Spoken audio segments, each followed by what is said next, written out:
6 teenagers who were arrested over a homophobic attack on a trainee policeman in Liverpool have been released on bail. James Parks is described as being in a serious but stable condition in hospital.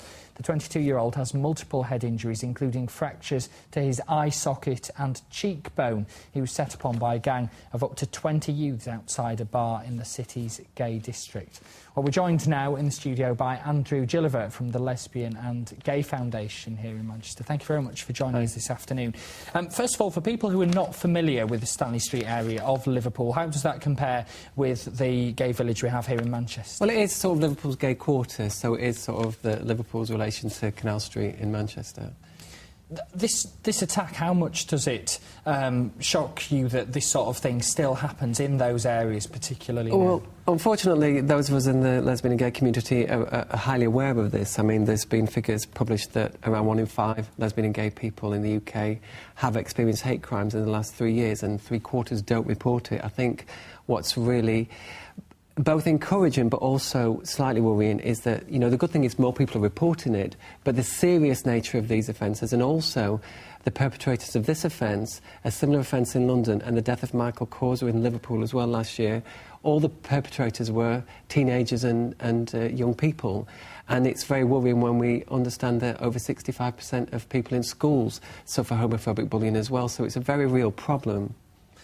Should people who go out in these areas be concerned about these sorts of attacks, or are they, you know, really quite rare these days? No, I think it's important to put things into perspective. I think we've got to be vigilant.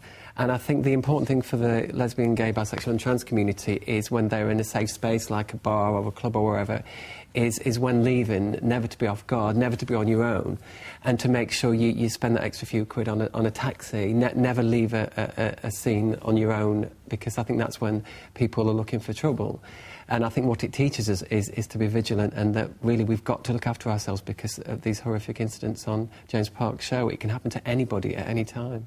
Do we know much about how often things like this happen here in Manchester? Because obviously this has happened in Liverpool and a lot of people are quite concerned about this at the moment. But do we have much of a problem of it here? Yeah, there's been over 1,200 incidents reported in the last year across the North West, and over 500 of those are in the Greater Manchester area. Remember that that's only incidents that have been reported. Of course, we're only just beginning to get people to feel confident and comfortable about reporting hate incidents, particularly of a homophobic nature, because a lot of people, whether they've used to bullying at school, or they think that they're going to be judged because of their sexuality, or they may not even be out as a lesbian and gay person, might not feel comfortable about talking to the police. That's why it's important to reassure them that all police forces, Greater Manchester Police, Merseyside Police, all police forces are really strongly in favour of encouraging people to report hate crimes and hate incidents, because even if it's just verbal abuse, remember that an instance of verbal abuse can lead to something greater if it's not left unchecked. And a lot of them have special teams working on these sorts of crimes as well. What do we know about the work that is going on, particularly here in Manchester, to stop things like this happening? Well, in Manchester, for a very long time, we've been fortunate to have liaison officers. We have a liaison officer, we have police support officers, we have a drop-in surgery at the Lesbian and Gay Foundation in the Gay Village every week on a Thursday between 6 and 8 p.m. And people can just come along to our place on Princess Street. They can find information on our website about that, lgf.org.uk, 6 to 8 o'clock every Thursday.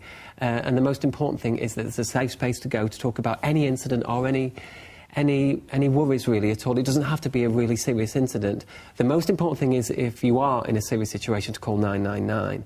But if you aren't, then to make sure you call Greater Manchester Police's hate crime reporting line, or if you don't feel comfortable about that, call somebody like the Lesbian and Gay Foundation helpline, which is available every night on 0845 330 30 30. But you can get all that information on our website, the Lesbian and Gay Foundation. And I know the police as well, they're keen for people to come forward if they have got concerns. Yeah. They've got these beer mats, for instance, yeah, which are around with advice to people, saying, you know, come forward. So this is something that police want people to speak up about, isn't it? Any incident whatsoever, and the number on there is 01618725050, and that's any incident at all, whether you perceive it to be homophobic or whatever you perceive it to be, if it's physical or if it's verbal. The police want to do something about it, and they've been doing quite a lot in recent years, and we've got to make sure that we as a community do our bit to report every incident we can. OK, Andrew Gilliver from the Lesbian and Gay Foundation, thank you very much for joining us this afternoon.